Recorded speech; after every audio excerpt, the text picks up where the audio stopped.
Hey guys, back with another Echoing Thoughts podcast here, episode number 85. And episode 84 was actually the full interview with Sefi, the GOAT. Just a great chat and talk with him. I mean, he has just so much knowledge, he has so much experience, and I just loved hearing his point of views on things like Will, on things like the future of MSM in general, his story from what got him into Maple, all the way down to what he thinks is like the best class in the game right now, how things have changed post Will. And so if you want to see that full interview, you're going to have to subscribe to the Discord. This is for special, exclusive to those people that have supported the channel, have subscribed in Discord. That's for them. So just to thank them. There's going to be clips out here and there of kind of snippets of the actual podcast. But if you want to see the full thing ad-free, all in one, episode 84, you're going to have to check. You're going to have to subscribe to Discord because that's a great one for sure. And then so for this episode, we're going to get a lot more into solo content. Last time I talked about the Bishop, how I did hard Damien. I ended up doing solo normal Damien on a Win Archer around 18 mil cap. And literally all mythics, only 3 have emblems, a Necker weapon. It was insane. I didn't even expect to clear it, but I did. And so I wanted to talk about and showcase that a bit. We're going to save our Warrior showcase, the Adele. We're going to save that for next week. Hopefully, I'm hoping to get the Adele's point of view from Sefi's guild. I think his name is Zeus. And so he hopefully will share his point of view, his will run. That would be awesome to see and share with you guys. So hopefully he shows out, because I know he finished one of their runs. He finished second in DPS among the best of the best. So that would be exciting to see nonetheless. And then we're going to get some to questions. Getting a lot of questions through YouTube, and I want to dive into some of these. It's been a while since I did Q&As. Things like what classes have the best like short-term bursts, peak bursts, things like that.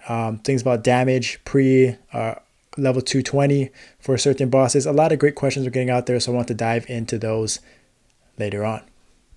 All right, before we get into the episode, the first thing I want to talk about is just quick echo coaching. Another prime example of someone just insanely improving their DPS quickly, right? And this one was a Dawn Warrior normal Damien, went from 76 bill, 9-minute run, end of August.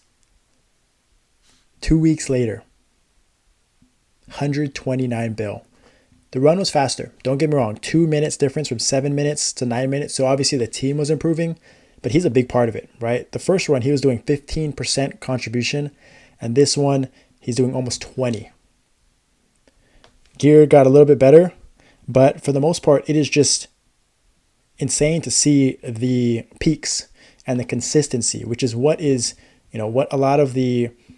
separates the good from the great players is the consistency from minute to minute. And you can see right here in this previous run, his peaks weren't as high, but he also was kind of fluctuating a little bit. You can see it's very inconsistent. And this one, this is as good as it gets, right? The peaks are higher, right? Almost 180 bill versus this one, the highest 130. But it's peaking every single minute, right? Almost hitting that same level of burst each and every minute, and the lows are almost the same as well. The second minute you can see there, that's probably when they transferred between phase 1 and 2, so we didn't get full uptime. But you can just see this is picture perfect for majority of classes, especially Dawn Warriors, where your peaks are being like, that means he's doing his rotation right?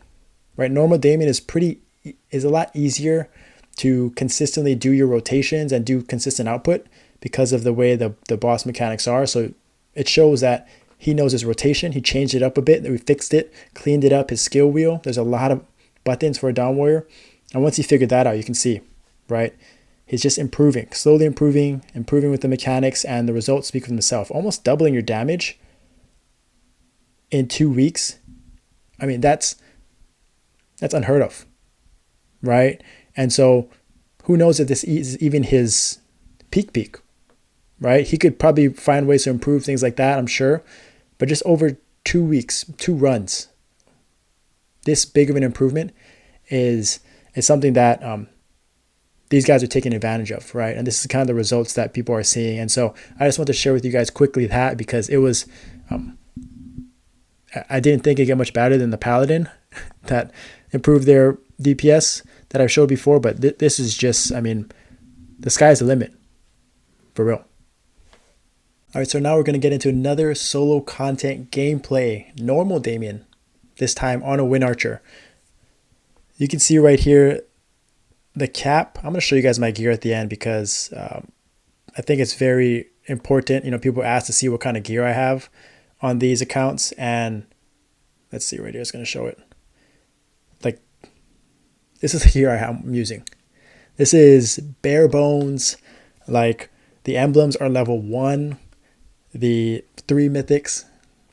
The stats are pretty good because I'm higher level, and so I have a little bit more symbols. Necro weapon, but the cap is 18.4 mil. I just rolled Magnus, Mag Soul, so that boosted mine up a lot. I don't even have maxed hyperstat skills for the max damage cap maxed. I don't have any cap or boost from guild skills or anything like that. Bare bones, right? This is stats right here with full buffs. This is not clean stats. This is full buff stats. So it's nothing special at all, right? It's probably around 300% crit damage, 100% boss attack, and even less crit rate. But since I use fair trade, right, that's a factor. But the gear is not great. Nothing, you know, nothing amazing. So that's why I love solo content. I love doing this type of gameplay because it kind of brings me back. I've talked about it before. My hard Magnus days was the best time for me because it really forced me to lock in and it kind of be all about me. Be all about me and my gameplay and finding little strategies to improve, right? So straight off the bat, get that burst in the corner, stun on the corner, get my burst out.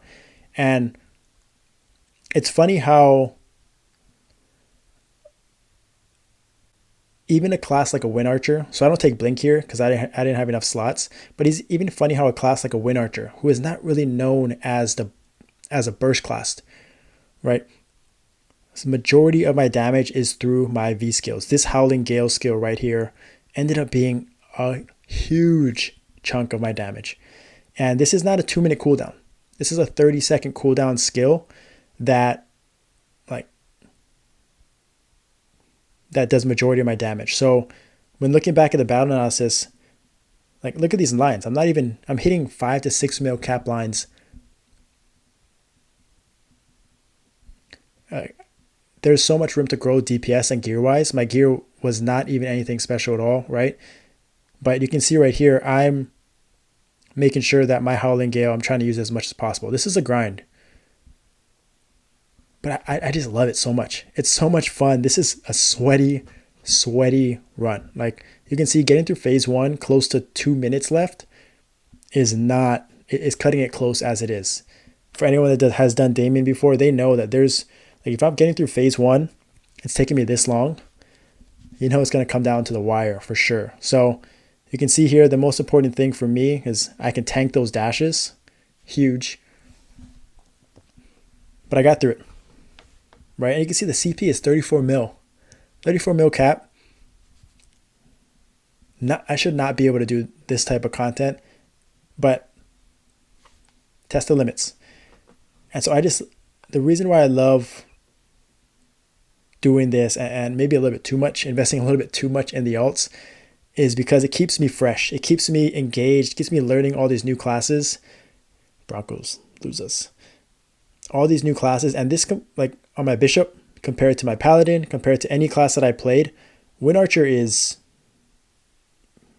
pretty different, right? Hold down skills, like insane mobility with Wind Walk, short 30-second iframe here, attacking from range like this, being able to move in position and, you know, still do damage is something that is like, it's a lot of fun. I just remember why I love Wind Archer so much.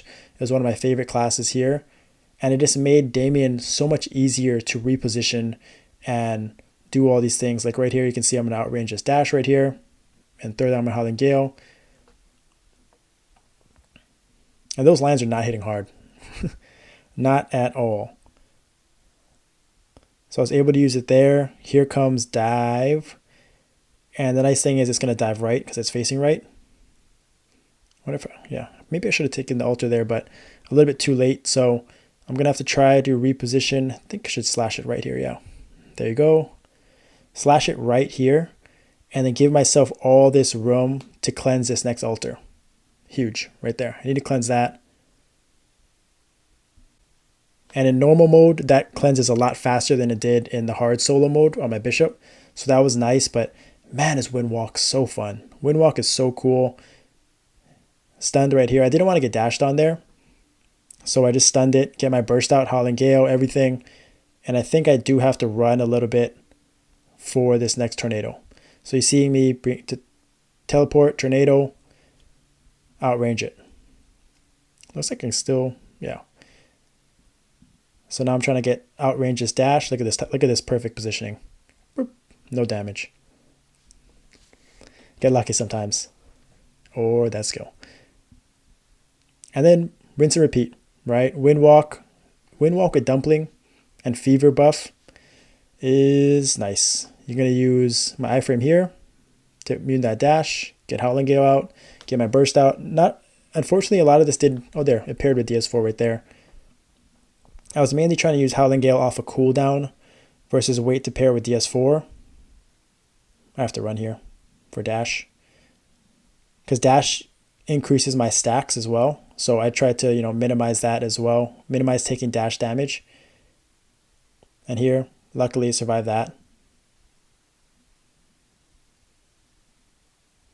I have to iframe here. Oh, stun. Yeah, I died. Yeah, so in solo content, that's an automatic stun there. It's not like a hit and then the glob comes out. So that's something I misplayed there. Died. I should have just used my iframe there right away. Slashed it to the corner. But look at Wind Archer's Howling Gale. Like it's such a unique class because majority of the damage comes from that one skill. And if it's placed in the wrong spot or the boss moves, so much damage is lost. And even though it is only like a 30-second cooldown, it adds up for sure. So yeah, avoided that dash right there. Cleanse this altar. Dang. Well played right there on the tornado. V4 out. There you go.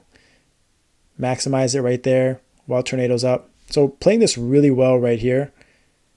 I think, yeah. So just to be safe, I wanted to outrange it. That V4 flying to the right side. Love that. So Wind Archer is actually one of the better, most underrated solo content classes because of their short 30-second iframe and their mobility. Like I talked about it in the pod with Sephi in episode 84, but mobility and survivability is just it's just so valuable and important just for doing DPS. Uptime, staying alive. It's just, have to avoid the dash right there. Like it just makes everyone so much smoother and it just makes more fluid. And man, does that, like when I can kind of rotate it and position it and throw in stuns here every now and then. Looks like I'm going to Howling Gale this.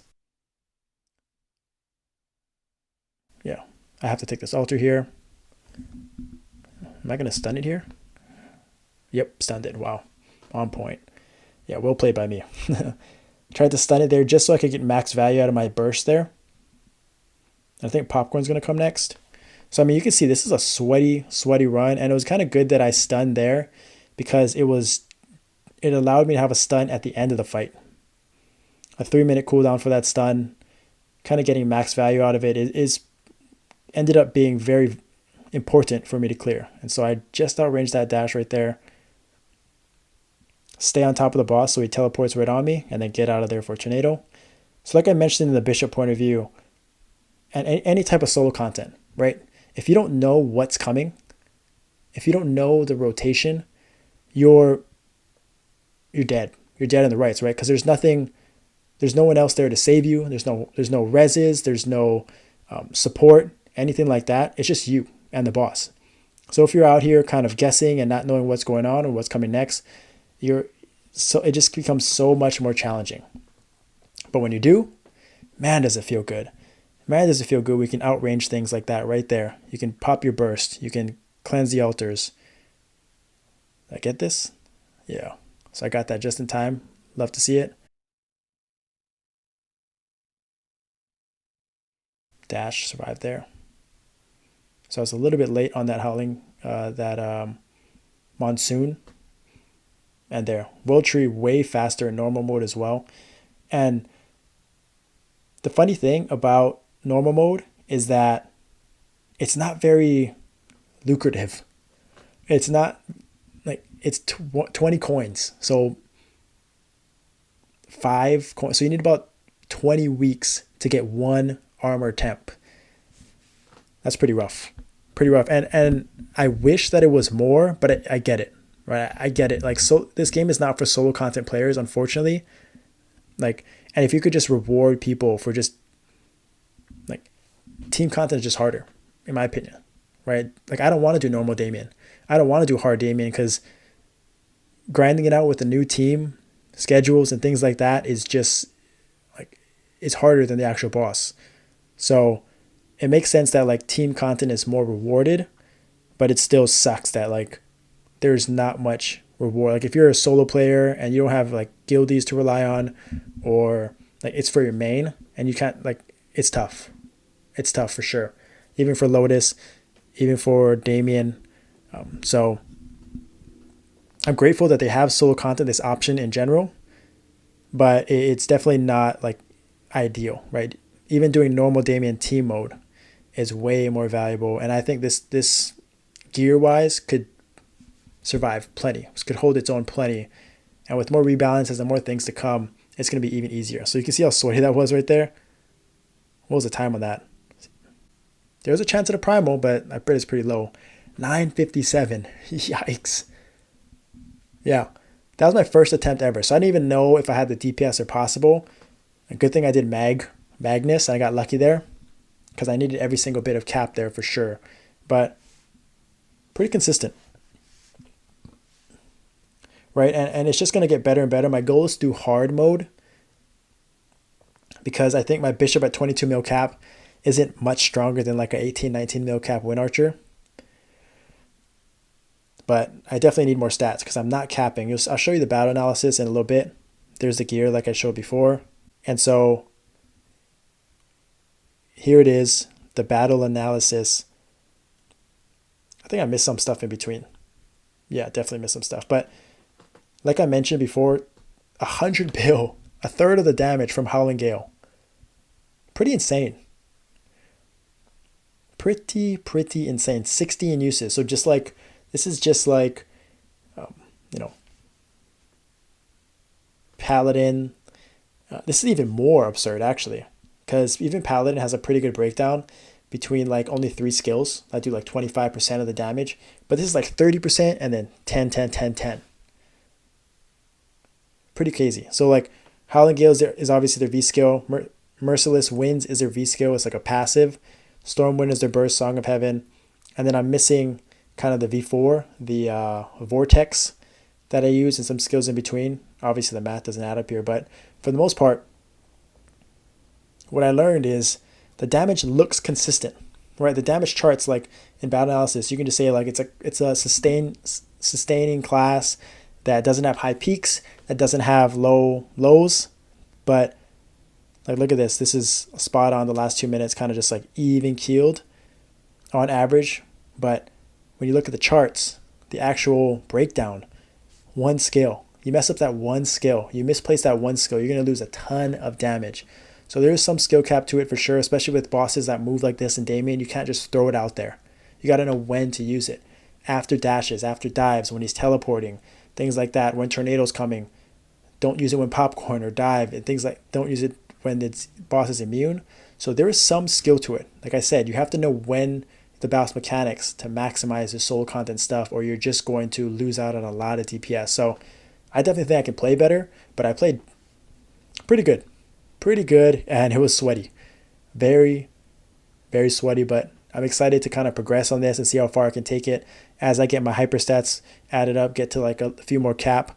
I didn't even realize that Mythic had no cap mythic armors had no cap to it, so I might have to upgrade those to ancients.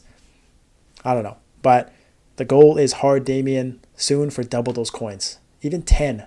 Even 10, like a 40 coins per clear is still better than nothing. So I'm just going to finish off with some questions that I got on YouTube. Again, ask me questions in Discord, DM me, YouTube. I try to answer as many as possible, but I get tons of questions. So first thing, I get a lot of these like comparison, DK or hero if mid game. Mid game is a little bit of this is from Dark Master TV 99, and so mid game is relative, I guess, depending on what you feel is mid game. Kind of, that kind of depends. Like,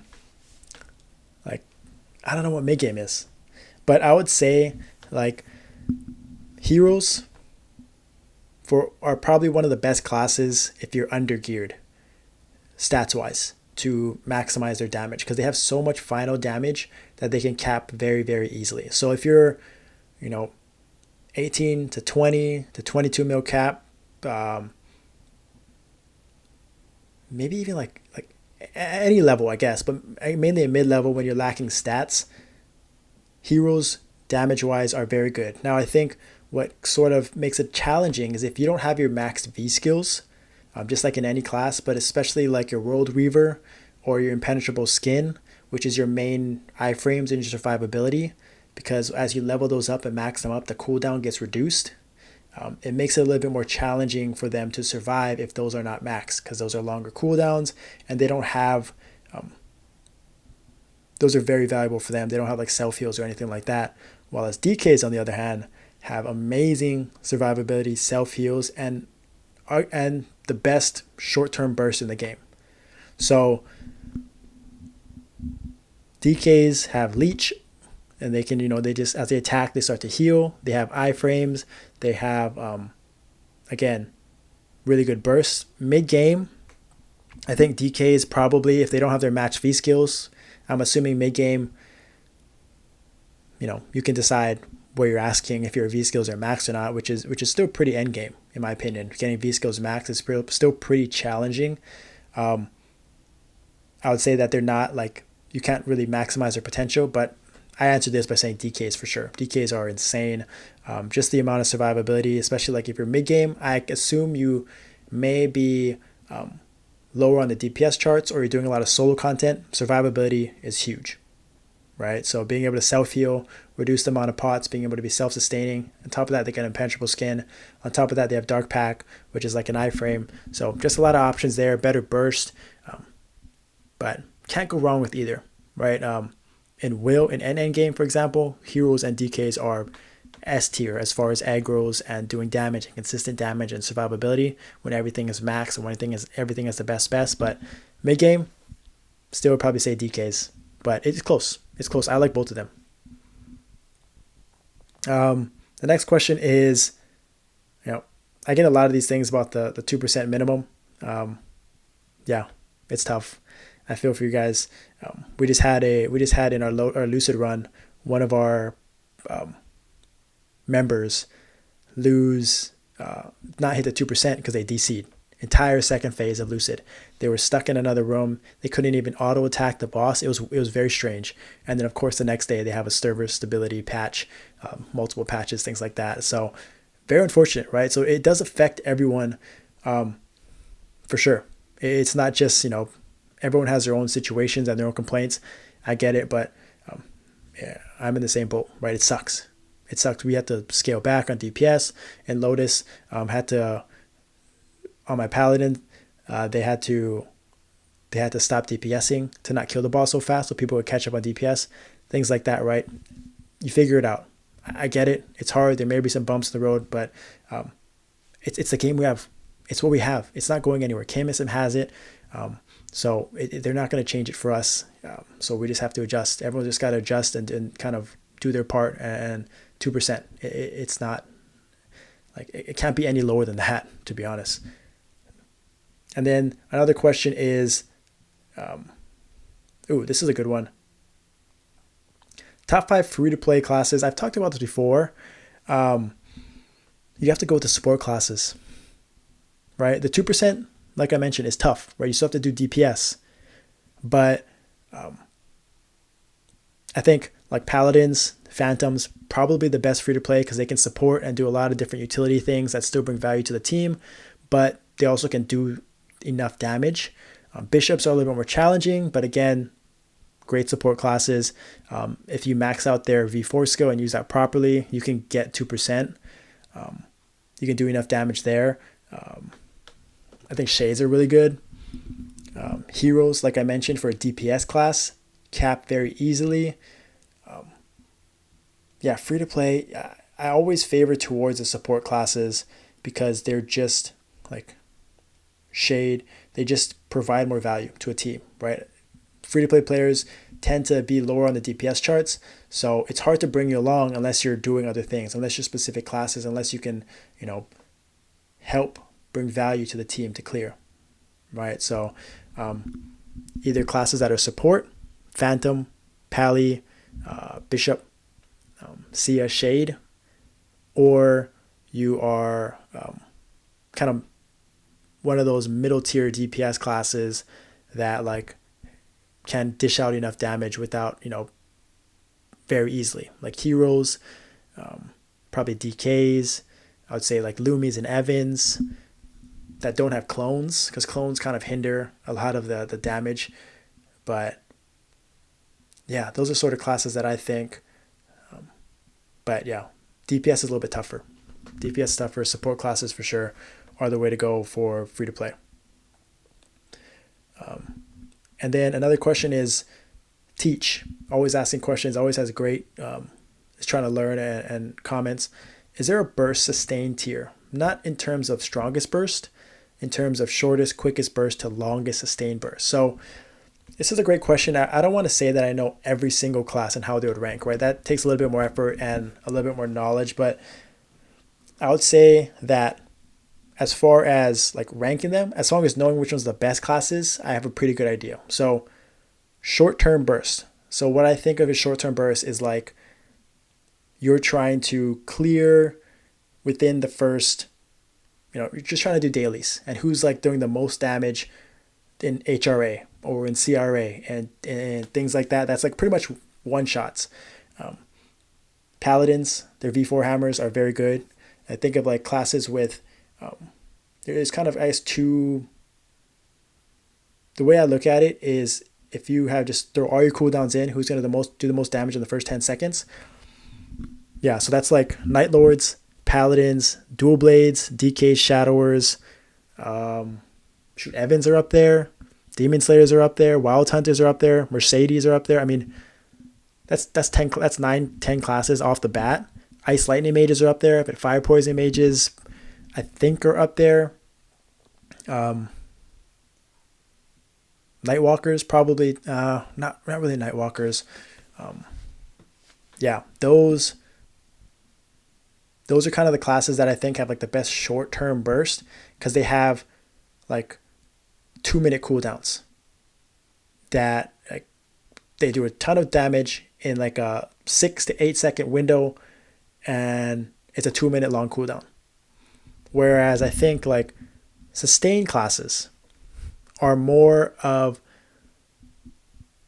for example, like classes that have like 15-second cooldowns or 30-second cooldowns. I think of the Wind Archer that I just played. I think of a Phantom that I've played before.